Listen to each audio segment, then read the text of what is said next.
Altcoins, they're going to move pretty fast here, and I need you to be very prepared for that next move. Is it going up? Is it going down? Well, I'm going to answer all that and how you can best prepare for what is about to come. This video is urgent because if you don't do these things, if you aren't completely and utterly prepared, you, my friend, are setting yourself up for failure, and I will not have that. Not on this channel at least. So make sure you are subscribed, guys. Hit a like on the video as well if you do find yourself enjoying it, or most importantly, doing what I set out to do, learning something from it. Let's begin.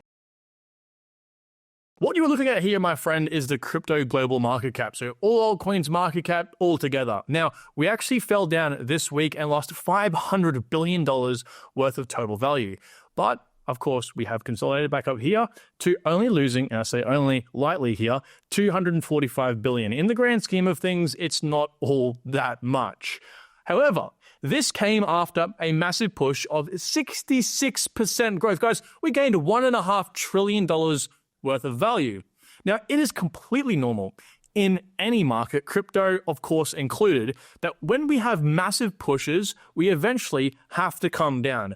Now, what you got to understand, especially in crypto, it's a heavily manipulated market. I'm talking the wild, wild west. What does that mean? When there's positive or negative news, there is always articles pushing either direction even harder. This almost always has an under the surface narrative that is the complete opposite forming. Overly bullish, Bitcoin going to $1 million in the next few months here. Well, of course, it's about to go down. The reason they do this, the reason the big bad boys of the Wild West want you to keep buying is because that's when they're selling. You are the exit liquidity. Just like right now, when they force the market down and come out and time this with everything under the sun that makes it seem doom and gloom, you sell, they buy. It's pretty simple, and those of you in the market long enough understand this. This does not surprise me why we have blipped up back over here, now hitting $99,000 yet again. In the last cycle, you would have been completely screwed because this dip at its worst was a 15% dip. These happened regularly. This dip down here, we fell down 18% and then we went up 100%. So 2x. We came back down again 10%, another 2x. Down 20%, up 90%, almost another 2x. And the cycle continues to repeat, guys. This is as normal as me taking a shower in the morning. And we also have a whole bunch of indicators as well that give us insane foresight and knowledge into, is the market likely towards the top? We're not trying to time the exact top. You'll have this, the GMI Bitcoin cycle indicator, brought to us by Global Macro Investor, as great resources to say, hey, the top is likely here, let's get out. We have great indicators here, Pi cycle, the R-HODL wave, the Pure multiple, the reserve risk, the MBRV score. These are all the ones that I like to use myself, brought into one indicator here, right? The CBBI indicator. Okay, so what this is, again, is another indicator for the top. But we don't want to use it to time the top. It's just a way for us to say things are not as crazy or, again, overextended like we thought. When in doubt, zoom out. It's very simple. So unless all of these indicators are completely wrong, and this is a well, truly different cycle to the rest, then this is just us on a normal little correction. We also have the long-term holder supply here continuing to go down while the short-term holders continue to go up. But it's actually a good sign to see the long-term holders selling off, as long as they don't sell off in a massive parallel line down, like literally just flat down. This is completely normal because this is what happens throughout the whole entire last phase of the first pump of the cycle. Okay, happens every time here. The first part normally does go up or move sideways, and the last part here, the real true massive push where altcoins 10x every other week, they begin selling off until the very top, and then they begin pretty much buying. You can see around the top here, flattens out, and they begin buying again. Okay, so I think this time is obviously not different at all. Obviously, the slower the slant, I believe, the better. But of course, when this begins to rapidly sell off, and when we see the short-term holders rapidly begin buying, like over here, in this sort of moment, that again is yet another indicator we are likely towards the top. We're nowhere near that yet, guys. We have a long way to still go as far as this is concerned. And I want to bring up an important point regarding fear and greed. Now, before this crash, we had a fear and greed score of 87, quite high. This actually, at its lowest, went down to 74. So we dropped down. This is Bitcoin's price you're looking at right here. 13% in Bitcoin's price. Of course, now we've recovered quite well here, only 6%. It's just a minor crash at this point, guys. Nothing unusual here. Again, nothing unusual here. I can go on forever about this, right? 74, now it's about 73, give or take. But what I've done here is just showing you what a true shakeout really looks like. We might actually have further downside here. We definitely could. Like, it would not surprise me. I don't think down to 70,000, but of course we don't know. This could end up in the high 80s, for example. So I'm not saying we won't, but just expect full shakeouts, because that is what is required at some key moments in the cycle.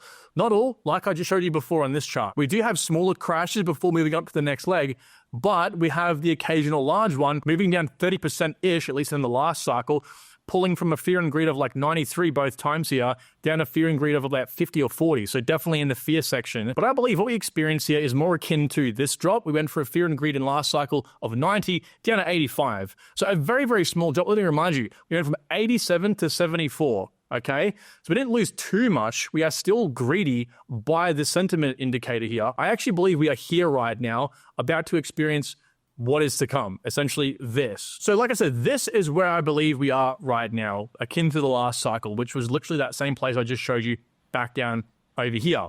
Now, the reason I say that is a few different reasons. One, mainly, is because following the traditional 4-year cycle and therein the spring, summer, autumn, winter cycles, that we find ourselves right at the very bottom of exactly where it was back over here. So this is the crypto altcoin market cap, of course, but what we find is that we had a actual pretty decent sized crash here, similar to what we have experienced over the last week or two here. And from there, we were around about 30 or so % from the previous all-time high global altcoin market cap, while here we're about 20 or so % off that. So like I said, both time-wise being in about November, so a few months before the start of spring, and also the fact that we are equally as far down from the previous all-time high of the altcoin global market cap, and the fact that as well, from this point in time, it would make sense via diminishing returns for us to go ahead and reach about a 500% or 6x gain to about a 2 trillion market cap. Now, where does the 2 trillion market cap for altcoins come in? I made a whole video about this a few days ago. There's a lot of signs signaling that we might actually end up at roughly a 2 trillion market cap just in alts. So that's pretty impressive, because before this, we only had a market cap of like 500 billion. So it's a 4x growth, which again would make sense. But needless to say, we aren't even back to previous all-time highs for the global altcoin market cap. So all the amazing gains you've seen so far is likely, again, not exactly, but likely a quarter of what is to come. Quarter. Okay, think about it like that. All in all, I think this is the final shakeout before Q1. I believe what's about to happen here is something like this. We actually came down. If I zoom in a little bit here, back in 2018, we kind of had a moment of like sort of this consolidation, if not a slight retracement or crash, whatever buzzword you want to use there in this case. We came down right before the start of spring, and then we came up all through that next 12 months. The top came in just after winter, which is pretty interesting. Of course, over here as well, in the previous cycle, we had that small little shakeout. You can't even notice it on the weekly time frame here, but we definitely came down and wicked. And then, of course, we went up right until spring, and then this came actually down and back up, topping near enough to winter as well. And this time around, I think it's probably no different, whether we top over here towards winter or we top over here more so towards summer to autumn. I'm not entirely sure. If we do top around here based on the trend, roughly speaking, it's probably going to put us between 200 to 300k Bitcoin. So I'm not going to sit here and kind of give a price prediction for Bitcoin, but all I'm trying to say, guys, is that we are exactly where we need to be right now, at least based on the 2 previous cycles for the growth in crypto. Okay, we don't know exactly where we are. Like I said, we might end up topping out around here somewhere or around here. Like, we just do not know. But going on history, going on the 4-year cycle, going on the fact that we have the 4-year moving average, again, showing us that we are about in line with where we have been in the past. I mean, I don't know what more to tell you guys. We have so many bullish factors coming in. This definitely feels like a manipulated move down at the right time, given the whole debacle with the whole US situation. Again, manipulation is the key tactic that they use for crypto, because this is how they make their cheap, easy gains too. You think it's just you and I coming into crypto trying to make a quick buck? No, these big institutions think in the same way we are, right? Except the only thing is they can actually dictate where the market goes. Now, look, here's my portfolio. I'm 100% transparent with you guys, right? My portfolio took a massive beating from its recent all-time highs over here. Nothing I haven't seen before. Likely you haven't either. We've seen massive crashes. These are all, massive dips in my portfolio value. And we're down here. It's actually sitting about here right now. So it's obviously come up a little bit. But guys, look at where we are right now in comparison to where we were a few months ago. A massive tick up. Now, if you're obviously someone who hasn't been able to take advantage of that, that's okay. But like this shows you, you're just down here right now. You're at the very start. You likely have a lot of growth to still come. It's all a part of the game. As long as you understand that crypto works in cycles, works in narratives, there's moments in time for each altcoin, they reach mass peak euphoria. If you don't sell your altcoin at peak euphoria, at this dollar price, whatever this comes to, you will never have a chance to buy it that high again, at least in most cases. What I'm talking about here is narrative pumps, of course. Narrative pumps when coins of different niches, gaming, AI, deepen, you guys know the story by now, when they pump together at that time all at once. So they don't just pop off individually. There's not random times where altcoins pump. There is, of course, the occasional situation. Most of the time, they're all-time highs. The all-time high price happens with all the other coins known for that one thing in that area. Now, we don't know for certain when each of these narratives will hit peak euphoria and have that. I would likely say there's a good chance that the Dino coins have already had that pump over here very, very early on. They might pump again sometime later because they did pump so early on, but there's no way knowing that that's going to happen. Of course, coins like Hedera, XRP, XLM, they're known for more than just Dino coins, so there's likely more room for them to grow regardless. We might have AI pump over here. We just don't know. So you want to take advantage when these coins do by getting in now. Getting in when prices are so low, it's irresistible. That's why I went and bought Render, FET, and MORPHO. Now, I would love to buy all the other coins. I don't have infinite money like most of you.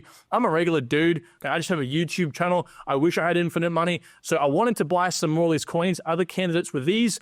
The reason I didn't buy some were for different reasons. For one, with Wormhole and Pyth, I've already invested a shitload in these. Same with Ondo.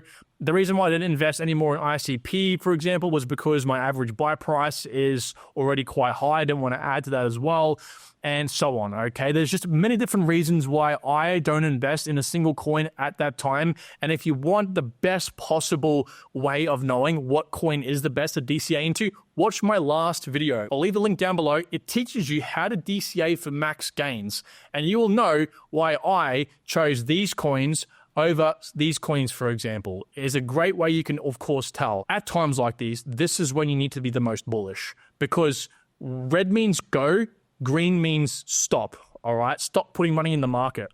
If you would have followed the 40-40-20 rule I outlined a few videos ago, where you invest, let's say you have $10,000 to invest, you put $4,000 in initially, okay? You wait a bit for the market to come down, because usually whatever you put in first is in the bottom. It's just how the laws of physics work, apparently. So then you have 40% of your money, so $4,000 you can invest later on. And if the market does eventually go up, you hold the last 20% or $2,000 for either if the price goes down further or a confirmation of the reversal. You can go kind of in then, and if it comes down again, then so be it. So be it, you got a good average buy-in price, okay? So with Render recently, a perfect example would have been on the initial dip a few days back. You could have put 40% in here, about $9-ish. And then recently we came down here, you might have averaged in $7.80, so up here, for example. And then the last 20% you can hold, again, for this confirmation for sure. It may be breaking around that same point in time. Or if it does come back down again, you have even a better entry to help pull your average buy-in price down. There's a lot of ways you can skin the cat, but I found the 40-40-20 rule to be the most reliable. But again, follow whatever rule you want. You might just want to ape in and, put 100% of your cash in straight away. I get like that sometimes. I completely get it. But ultimately, that is what I found to be the best. Is it worth panicking right now? I say no. Is it good to buy right now? I say yes. Should you be buying if you have any cash? I think so. Non-financial advice, that's just my personal opinion. If we come down further, I don't know when it would stop, but I am of the firm belief we are not at the crypto cycle high. If you cannot handle this, if your altcoins are down and all you can think about is crypto and you can't get out of bed, then you, my friend, need to exit, obviously in profit or break even, and go try to dabble in something else, ideally stocks, bonds, or maybe even just buy some treasuries. So guys, thank you all for watching this video. I hope you have enjoyed. And if you have, hit a like again on the video, and I'll talk to you all tomorrow. Take good care. Bye-bye.